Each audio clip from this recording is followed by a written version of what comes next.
This lecture will be again on the third unit of your HU 401 syllabus. This is again a part of managerial skills, not professional skills.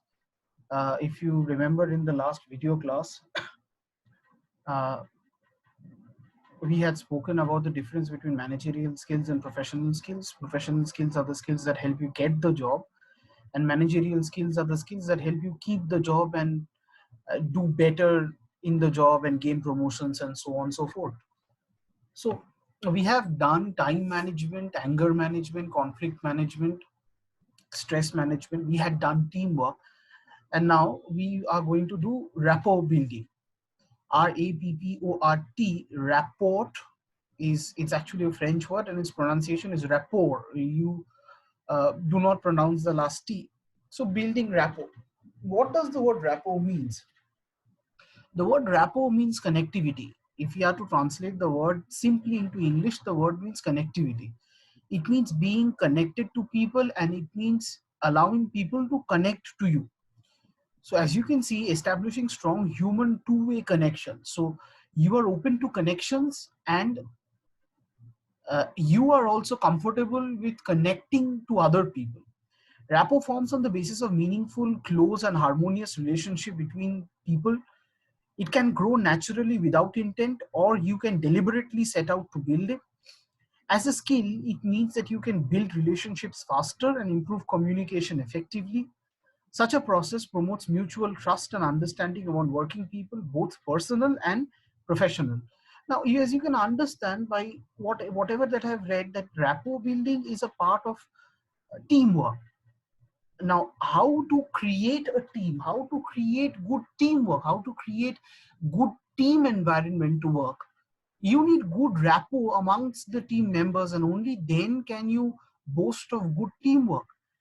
So rapport building can be meaningful. By meaningful, we mean rapport building is any form of communication, any form of connection that you form, any form of meaningful connection that you form with uh, n number of people within a paradigm of a fruitful, peaceful, encouraging, and positive relationship is called building a rapport.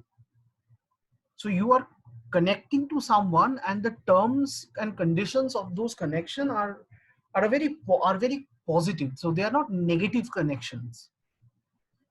It can grow naturally without intent, or you can deliberately set out to build it. So uh, consider when you just meet someone and you feel friendly and you two become friends. That is rapport building naturally without intent. It's almost like it almost happens instinctively without any extra effort. But at other times you will see that rapport needs extra effort from your point part. Perhaps you don't like the person, uh, or there is an ideological or philosophical difference between you and the other person, but for this sake of the bigger picture, for the sake of proper teamwork, for the sake of man management and work management, you need to ensure that at least your professional relationship with that person is good. And so you need to go out, stretch your arm, and try to build a rapport by your own intent. And perhaps when you start to build the rapport, you will see that the other person is reacting in a very negative way. But you can't leave it at that. You must, hit and hit and hit out again, and try to break the wall which that person has created around himself or herself. So this is building rapport, by deliberately setting out to build it. Well, as a skill, rapport can help you communicate better, learn better, teach better, work better. So building a good rapport encases good communication skills, and it is also of greater help in professional environment. It can be a both personal and professional. Well, uh, you may have a friend in class with whom your rapport is very good, and you shared everything, and you go on and watch movies together, and if any one of you falls in love with a girl, you ask for a dry advice from the other person. That is personal rapport. And the other is professional rapport. Professional rappors are normally those rappors that you deliberately build. Uh, you do not divulge or indulge in any personal issues with that person.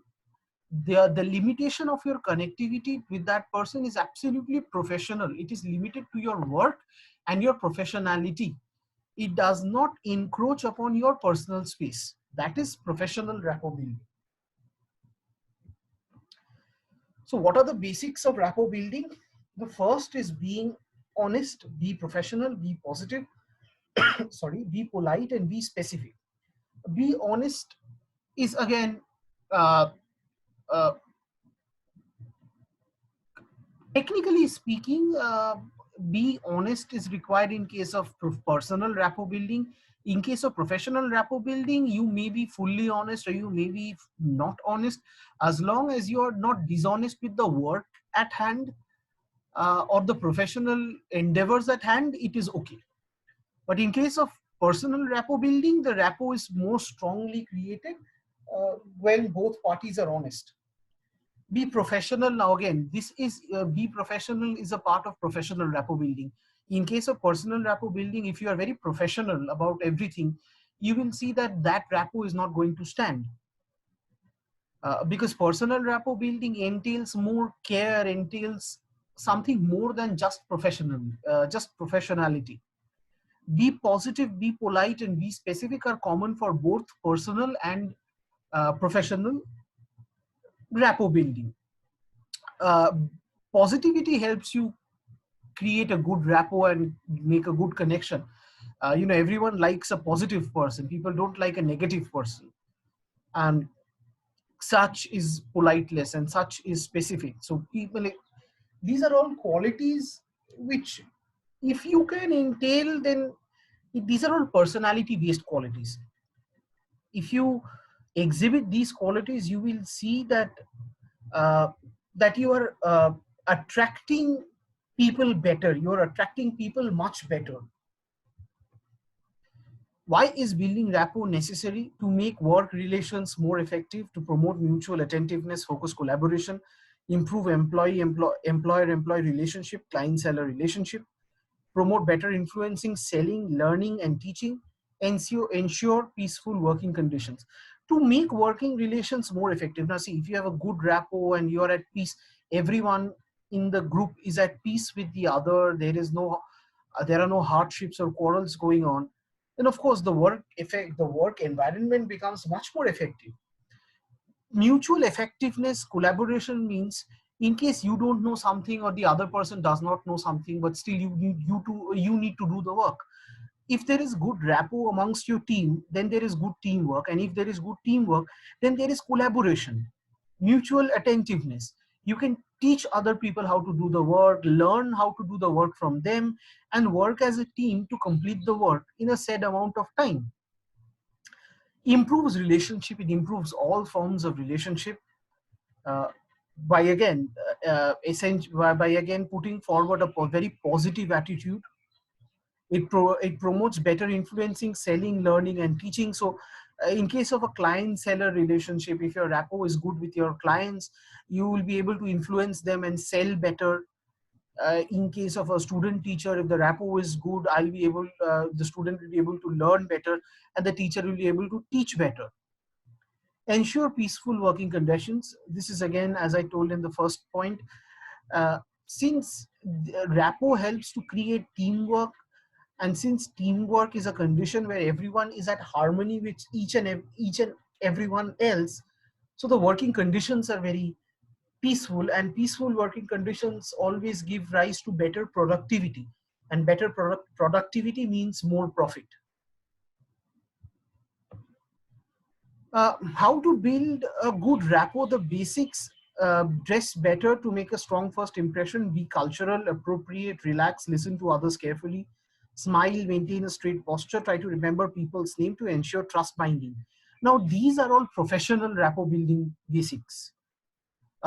These are all professional rapport building basics. The basics are uh, certain elements, if about which you take care of, you will see that the other people will instinctively look to create a rapport with you, not deliberately look to create a rapport with you. So the moment you join a job, your objective will be to make the other people feel as if they want to be your friend, they want to be in connection with you. And you can only do that if you can exhibit yourself in a very positive and a brushed up manner. And that is why to dress better, to make a strong first impression, remembering people's name gives a very good impression. To be culturally appropriate, when to respect everyone's culture and identify and acknowledge each and everyone's culture, not kind of exhibit only your culture, or kind of uh, অন্যের কালচারকে নিয়ে তাচ্ছিল্য করা, no. Be tolerant towards all forms of cultures. It helps you be accepted in a group. Smile, maintain a straight posture. This is again making that first positive attitudinal impression that will make your uh, teammates want to build a rapport with you. Well, breaking the ice is breaking the ice is the first step of professional rapport building. Is when you're first, you move into a job and there are some all new people, you don't know anyone. How are you going to uh, break the ice? How are you going to approach people? Because you need to approach people and speak to them. So first is to try inject humor, and laugh creates harmony easily. But yeah, the more you can make the situation light by your presence, people will like you more. But then by injecting humor, we do not mean any kind of stupid crass jokes or PJs. Not that. Humor, by the word humor, we mean witty humor, an intelligent kind of humor that is not only going to make people mindlessly laugh, but appreciate you as a person. Be genuine and sincere. Do not show unnecessary curiosity. This is again very uh, important when it comes to 21st century professional ethics. Privacy is a right of every person and every employer and every employee. So showing unnecessary curiosity in the 21st century is shown in a very negative way. Try to identify common grounds first. Yeah, this is again uh, making friends 101. This is making friends 101. So if there is someone who wants to be friends with me, uh, i have I have seen that normally they start to speak about football with me, knowing the fact that I'm hugely passionate about football. And anyone uh, whom I find to be equally as passionate about football like me, I instantly feel attracted towards that personality. So identifying a common ground is a very good place to create a rapport. Use small talk, safe topics, do know to know more on some shared experiences. Now, this is again like the first one. Talk with people. You cannot build rapport if you cannot communicate with people. Communicate with people, uh, but make sure that your communication is not out of bounds. Make sure that your communication topic is not something that is very scandalous, that it is a very normal topic about which the other person will have no problems in speaking or communicating to. But again, make sure that your topic of communication is not lame, it's not stupid, or the person might think uh, the your objective is not to bore the person. Your objective is to attract the person towards yourself. Some other techniques, as you can see here: emotional mirroring, empathizing or sharing with others perspective, posture mirroring, tone mirroring, and reciprocity. The other techniques, that there are two, basically the other techniques have been divided into two parts: mirroring and reciprocity. Mirroring has four parts: emotional mirroring, posture mirroring, tone mirroring. Emotional mirroring is sympathy and empathy. Always show sympathy, always try to mirror the emotion that the other person is showing. So if you find a teammate, or a fellow employee or a compatriot who is sad, try to be empathetic towards the person, sympathetic towards the person. Try to find out why the person is feeling that, and if it is possible, try to help the person. your objective is to keep a lasting impression on that person. Posture mirroring is again creating a personal, creating a positive attitudinal impression. So posture mirroring is make sure how you look, make sure how you walk, make sure how you talk. মানে to explain in Bengali, যদি আজকে একটা অত্যন্ত ল্যাদ খাওয়া ভঙ্গিতে কথাবার্তা বলা হয় বা অত্যন্ত একটা লেথার্জিক ভাবে অত্যন্ত আনসিরিয়াস ভাবে কোনো কথা বলা হয়, the posture mirroring is very negative. It is not going to give a very positive impression. So you must mirror a very positive vibe. You must mirror a very positive impression about yourself. And the same happens with tone mirroring. Always manage and modulate your accent, your pitch and tone. Know where to speak, how, know where to use a high tone, know where to be aggressive, know where to be sympathetic, know where to not speak at all. As I'm telling you, these are all ways by which your objective is to make an impression in the mind of the other person. And reciprocity acting in a similar manner. Now, this reciprocity is not always a very good way of me building a rapport. Reciprocity tells you that behave in the way that the other person is behaving with you. So if I behave with you very rudely, reciprocity tells you that you must also behave with me very rudely. But this is not always the case. Uh, Actually, the case is no matter how badly or how rudely I behave with you, you will always try to keep your calm and behave in a positive way with me. Two things happen here. You distance yourself from that person who is reacting negatively, one.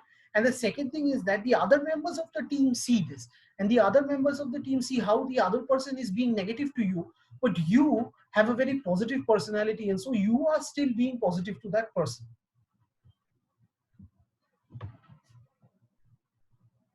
Overall, what people want now, these are the objectives of rapport building: assurance, acknowledgement, affirmation, appreciation.